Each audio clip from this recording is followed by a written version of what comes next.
اعمل لدنياك كأنك ستعيش أبدا، واعمل لآخرتك كأنك ستموت غدا. بصراحة أعجبتني هذه المقولة، لذلك قررت أني أكتب عبارات من تسبيح وتكبير وتهليل على الخطوط والطرقات، الهدف منها تذكير الناس بالله سبحانه وتعالى، وخاصة إن الناس يعيشون في غفلة.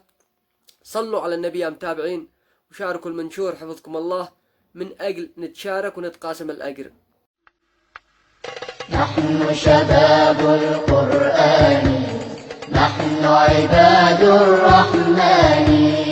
نحن شباب القرآن، نحن عباد الرحمن.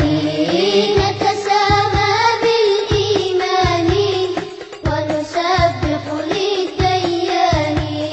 نتسامى بالإيمان ونسبح للديان.